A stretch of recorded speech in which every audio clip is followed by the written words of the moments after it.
شنوندگان گرامی سلام، اینجا رادیو ایران هست، KIRN 670. این برنامه هوای تازه است و من پریسا دانشور هستم.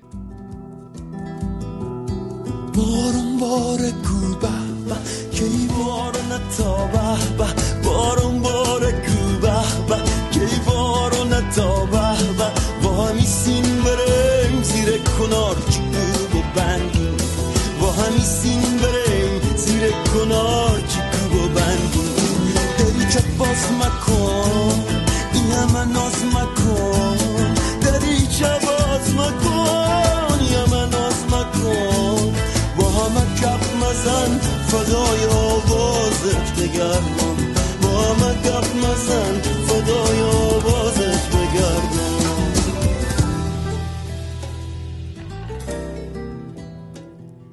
کاری که شنیدید از گروه داماهی بود به خوانندگی رضا کولقانی. گروه بسیار خوش‌ذوقی ان. دلم می‌خواد تعریف کنم که من این گروه رو از کجا شناختم. هفته گذشته کتاب بسیار جالبی به دست من رسید به نام سعدی از دست خویشتن فریاد. گردآوری مجموعه کوتاهی از شعرهای سعدی هست به قلم عباس کیارستمی و این کتاب منو اصلا کلن یه ذره برد به حال و هوای کیارستمی بزرگ و همزمانیش با گروه داماهی خیلی جالب بود. من در یک سفری که به ایران داشتم با یه سری از بچه‌های خیلی هنرمند و بسیار فعال و بچه‌هایی که خیلی هنر مستقل کار میکنن، به هیچ گروه و چیزی وابسته نیستن و بسیار کارهای خوبی دارن انجام میدن.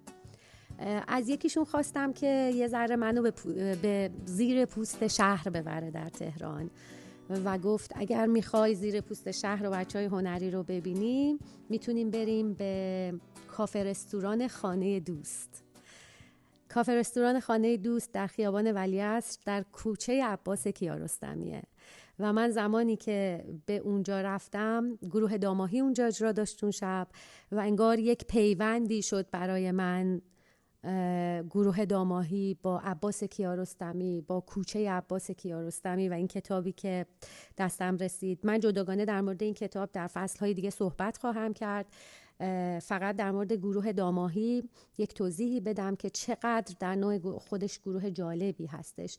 داماهی یکی از قدیمی ترین افسانه های هرمزگانه، ماهی بزرگی که در آبهای خلیج فارس زندگی میکنه و وقتی مشکل پیش میاد برای مردمان اون خطه کمکشون میکنه.